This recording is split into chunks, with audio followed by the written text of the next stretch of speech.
E como é que foi a tua encontro com o coreógrafo do Michael Ah, e a tua orientação para você ocupar, equilibrar a voz que sai das tuas cordas vocais e a tua mente que é. controla isso? Aproveita e conta a história de como foi chegar no coreógrafo do Michael.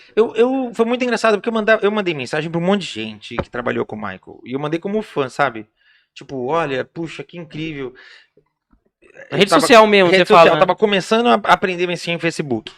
E aí eu falei, ai, que incrível, você trabalhou com o Michael, puxa, obrigada por você ter dividido seu talento com o Michael e tal. E aí, algumas pessoas eu sempre tive. Eu tive uma consideração maior nesse sentido, porque, por exemplo, você pega o figurinista, você sabe que o figurinista ele é um cara que ele cria muitas vezes visuais, né, que sei lá, o Michael passa uma ideia inicial e esse cara transforma isso num figurino. E o coreógrafo, poxa, quantas coreografias o Michael tem que foram criadas pelo Lavelle e que a gente, né, a partir de 92 tem muitas coreografias. Cara, eu jurava que era ele mesmo que fazia as próprias coreografias. Não, na verdade o Lavelle até me explicou o processo como era. O Lavelle falou que por exemplo, Ele dava pitaco, vamos dizer assim, né? Dangerous, o Michael deu um filme da Judy Garland. E tem um filme da Judy Garland que o número musical ela tá de terno, chapéu e começa justamente com os bailarinos, eles fazem uma introdução e aí eles fazem prrr, como o Michael faz, eles caem. E a Judy Garland entra cantando e fazendo e vai cantando. O Michael deu essa fita pro Lavelle e falou: "Eu quero que você use isso como referência e crie Dangerous". E o Lavelle fala que o processo criativo é uma coisa tão pessoal e tão espetacular que o Lavelle criou Dangerous, mas o Lavelle também criou aquela da Beyoncé Crazy, que não tem nada a ver com o Michael. Mas por quê? Porque o Lavelle ele Mas lembra pra caramba, né?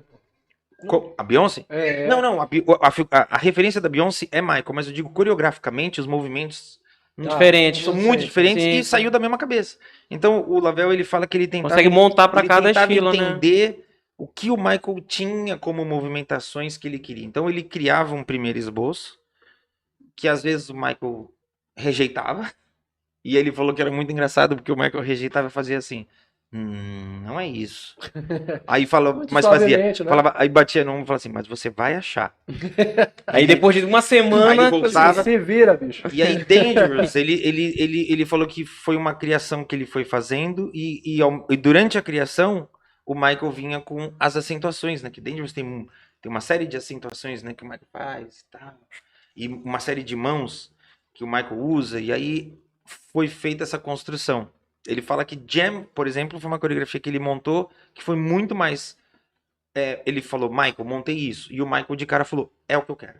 Que o Michael falou, eu quero movimentações militares. Quero que a gente desça com...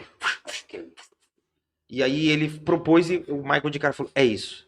achou, Tá né? perfeito. Ali, sim. Então, eu acho que ele sentia de acordo com o que o Michael queria e foram muitos anos juntos. Então ele encontrou um caminho. E a voz?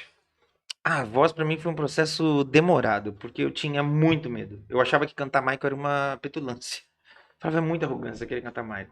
Mas quando a gente começou a montar esse show, a gente... Não cantava, né? Antes não cantava, só fazia uma dublagem. É, né? eu dublava e eu cantava, tipo, um trechinho de uma música, um trechinho de outra, e não me arriscava mais que isso. Mas tentando encontrar o tom.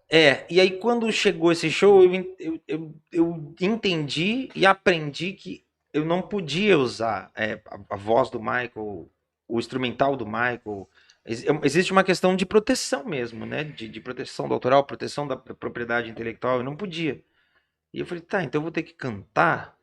E hoje em dia eu fazia aula de canto, eu sempre estudei canto, eu falei, então tá, eu vou arriscar, mas eu morria de medo. Então, durante o processo de fazer o show mesmo, eu fui encontrando esse lugar onde a voz pode ir, sei das limitações que eu tenho em alguns momentos, porque às vezes a forma que você viaja, tipo, opa, hoje eu não vou arriscar tal coisa, porque...